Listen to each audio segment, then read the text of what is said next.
Ladies and gents, welcome back to Spencer's Triathlon Coaching YouTube channel.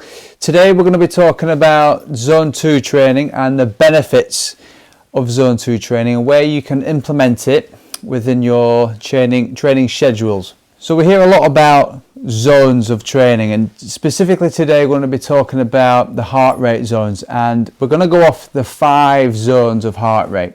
Zone 1 being the easiest and Zone 5 been hard as hell. Okay, and when it comes to Zone 2 training, in terms of where we're at with our percentages, you're looking at 60 to 70% of your heart rate maximum. So 60 to 70%. Out of 10 on an effort level, it's going to feel around a 3 out of 10. And in terms of when you're running or cycling, you should be able to hold a conversation with this state of training.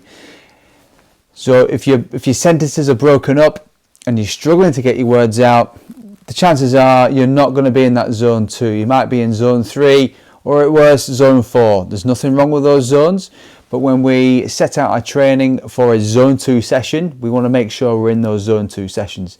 Ways of making sure of this is figuring out your heart rate maximum for that given activity. So if we're talking about running, there's a few tests you can do. And equally for cycling, there's a few tests you can do there. Don't assume your Zone 2 for running is the same for Zone 2 for cycling. Sometimes it can vary. Sometimes your heart rate can be 10 beats higher in Zone 2 compared to your cycling, which can be 10 beats lower on some occasions. I know for me that's the case. And when we're running within this Zone 2 steady state training, if we think about the ground reaction forces coming up through the body, which do really matter, it's around, the research will tell us, around 3 times your body weight going through one leg. So if you're 80 kilograms in weight, you do the math, it's quite a lot of weight going through one limb.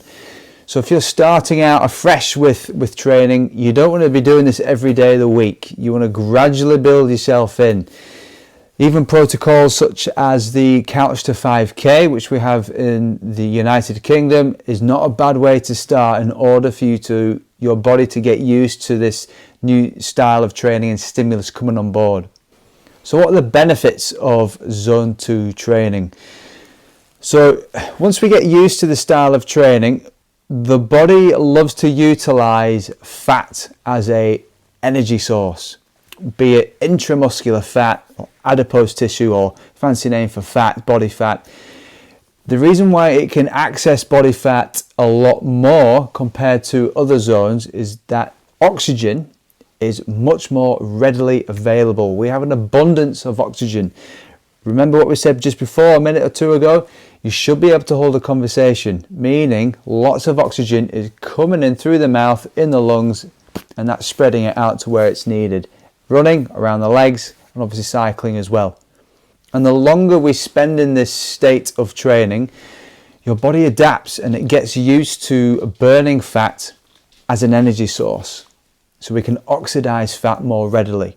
Because the more fat you can burn during activities, the less carbohydrate stored in your muscle, which is called glycogen, muscle glycogen, that goes down. So steady state training will utilize fat a bit more and it will minimize the glycogen. We call that the glycogen sparring effect. And when you dip out of Zone 2 and go into Zone 3, Zone 4 and Zone 5, fat oxidization goes down, so you stop using that or you minimize it, and the carbohydrate glycogen usage goes up. Now with the glycogen storage within your body, we've got a set amount, and that's individualistic depending on how fit you are. The fitter the individual, the more stored glycogen, muscle glycogen, you can yield and hold on to. Again, that comes with training. Another benefit of the Zone 2 training is that we can build more capillaries, which is a blood vessel. So we've got arteries, veins and capillaries, which are the smallest blood vessel we have. And they're a cell, kind of thick, very, very, very, very small. And not only do they surround our lungs, they also surround our working muscles. And they help transport oxygen to the working muscles. Now, if you think about it, if they really engulf the lungs and the muscle, the more oxygen coming in, the more it can use. So more capillarization. A third benefit of the steady state Zone 2 training is that we can offset injuries. Now, previously I mentioned the ground reaction forces coming through the body. The tendons of our body, which tendons help, they attach muscle to bone. They're kind of more white in colour. That's because they have a poor blood supply as opposed to a muscle, which is red, which has an abundance of muscle. And the lack of blood supply means they're very slow to heal. A muscle typically takes around 24 to 48 hours to heal. The tendon, a bit longer. It's not that it's lazy, it just has poor nutrient supply within that blood, and it can take up to about 72 hours to recover from that. And if we've got 3 times body weight coming through every stride, sometimes it can bring about tendinopathies, or in old school we call it tendinitis.